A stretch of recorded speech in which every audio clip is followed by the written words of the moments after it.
people by an influence, but when you say influence, be specific. So, for instance, you watch your television, you don't necessarily need a part about the marketing, the flowing and consistently appearing in your mind. Eventually, you're going out, you're going to buy something in the shop, is your billboard ad, but you under the consistently reappearing and And what do you think that is?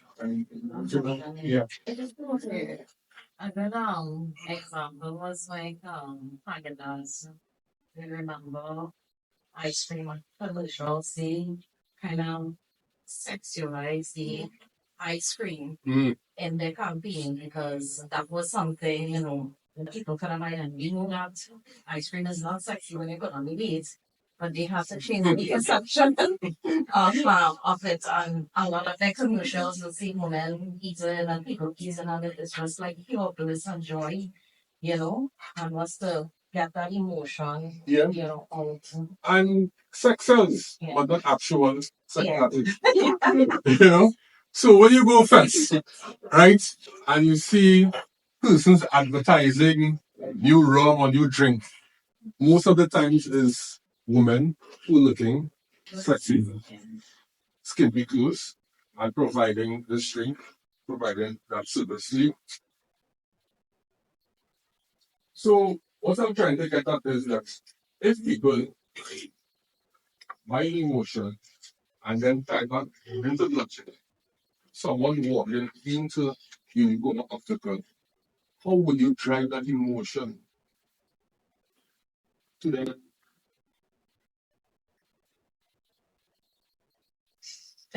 No, that's No, Vanessa. No. When you say how would we drive the emotion, are you asking how we would take that emotion the customer is giving us and use it to progress the sale? Well, remember, in order for the customer to give you that emotion, you have to invoke that emotion. Right. So there's a level of interaction Correct. that we must have Correct. with the customer to understand the emotion that they may be portraying. And how would And you then we have to interact take with that. in order to invoke that emotion? Right. So, for example, if the customer's coming in and they're having a good day and they're in need of new glasses, How would you work with the customer having a good day? in the interaction I'm not process. having a good day. So, Today's Sunday, I'm not understood. But it's also going to be based on my energy as well. How? It's not about you. Well, no, not about me in that sense, but All it's about the customer. how we approach, Your how we energy, interact with that customer. your energy has to match the customer. Right. But if the customer's energy is low, The customer, sorry. if the customer's energy, if you realize the customer's coming in there, Yes, you can flip that energy around to be positive. When someone having a bad day and a smooth talker comes, and that energy flips with it, that person says, oh gosh, thank you for just coming and having a conversation with me. well, that's my point. Right. We have to be innate enough to understand. Okay. How to turn that around. But how will you go about it person? Let's say I'm the customer. I'm walking in the Unicomer Optical show. I'm watching you. Just so you, I'm a customer, and I'm watching you. I'm going to hit you with a pleasant greeting, Mm-hmm. right? My name, of course, my name is Damien. How can I help you? What's going on? You see that? I want you to come out on that. You see, how may I help you? You have to evoke that emotion. For example, right? Let's say someone comes into Unicomer Optical show and they're all red. And for some reason they're watching a glasses white and red. How would you evoke that emotion for them to say, hey, maybe? Yeah, because that's what be. Try it on. So stop saying. Oh man. Stop it. Well, that's a generic term. Yeah, yes. Understood. In sales, no. It has something like following up, right? That's cliche in sales as well. It's also, average. I'm checking in with you, Mr. or Miss Customer. I'm circling back. You have to take away those cliche terms that everyone utilizes. All those sales clerks who sells in stores, how may I help you? Oh, no. You have to evoke the emotion. So So you see, that is where it's the essence on the cake. You evoke the emotion, and then now you make it in such a way that you could tie back into logic as to you need that glasses because look at your outfit. So basically, you said we evoke that emotion by analyzing the customer in order to provide customer experience. Alright. Sales is psychological. If you understand psychology, you will better understand sales. It's all about frame of mind, mindset. That topic, whoever it is, decided to put that topic out there. Who's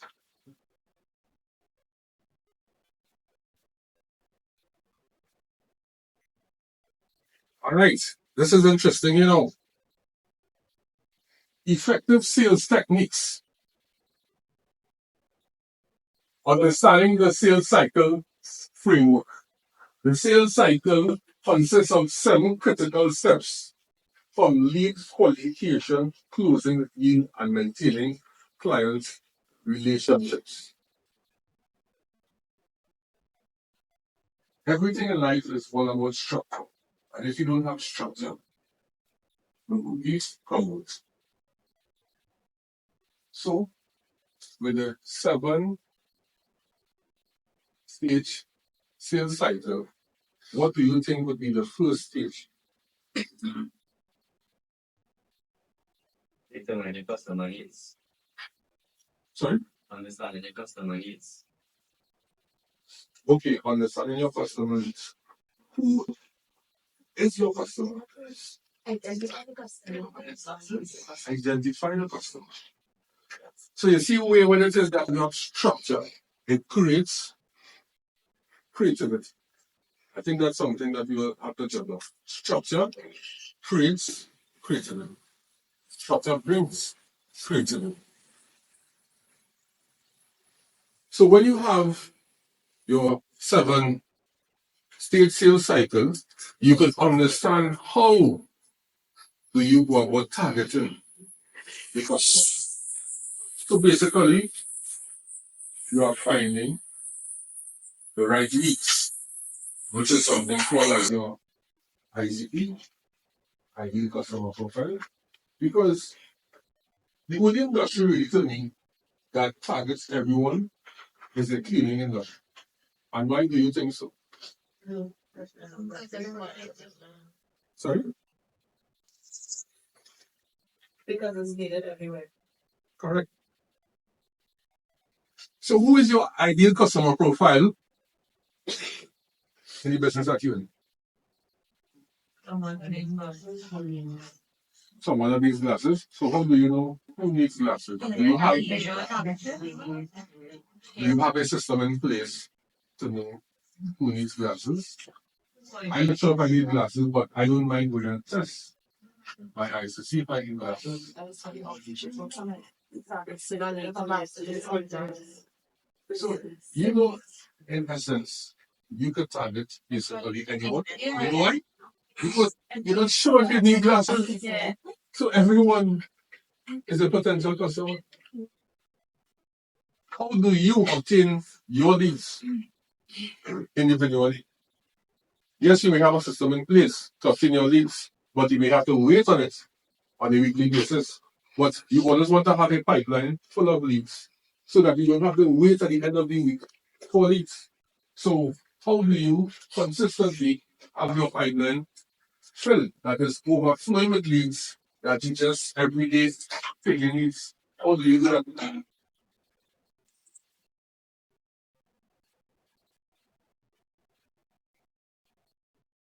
How do you personally do that?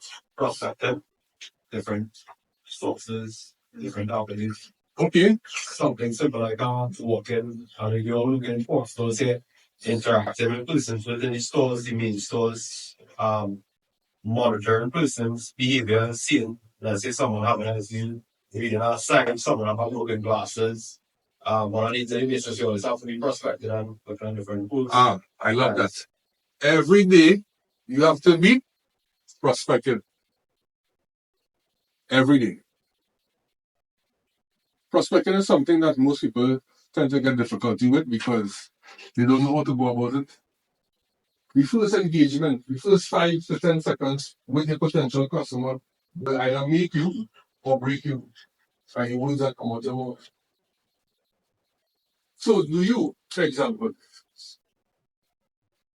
do you in particular, when it is that you are good, do you go out and what's true and get customers from you? No? Why? You're losing. Oh, okay. All right. So I'll take that. I'll take that. You might say. Question is that how do you go about prospect? Isn't that you would leave from optical showroom and going to course? Because how many, for example, how many sports stores that have optical in the side? Maybe 5, 6. One and that. So okay, 11. 11. Well, majority. Okay. So only what was it? Yeah.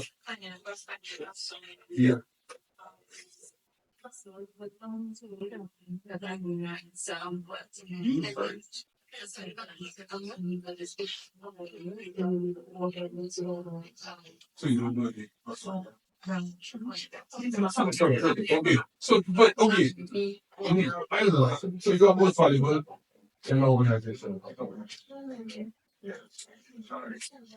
So in terms of you call it optical solution. So who are hands up? Alright, so how would you go about person? How would you go about person? Also, I need to get my bus. I need to rush. But then, when we rush, it was not like the relationship with yes, I think so. But their customer come to them, we kind of infiltrate that sales market by getting them to come across the optical and well, most of them make access already, so they come across to see what we have to offer in terms of upgrading the frames, the things, updating lenses, etc. So that relationship kind of brings that market to us. So what percentage do you have a person? The callers, some of them are very like over-utilized, but other than Or that, this well, and it's not really only that it's like it's the same as available.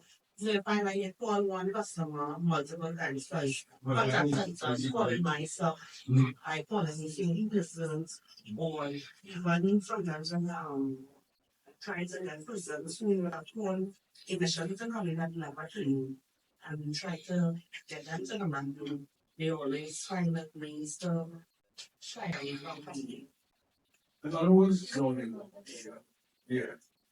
So that means you have a prospective issue.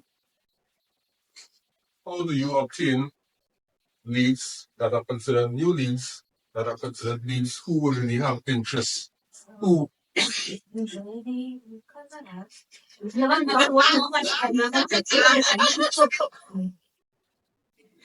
Usually, because a lot of companies they have what we call outreach, where just we go out and do things like vision screening and so because as you correctly said, everybody is a potential. So you go out and you help people identify that here's what they may have a challenge and then you invite them in.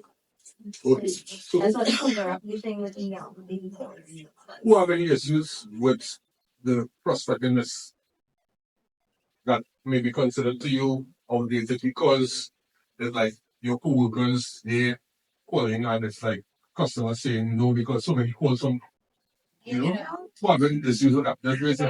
And that is okay. Identify one of your biggest problems. And that's for any business. So you know what's happening, you will need new prospects. Yes.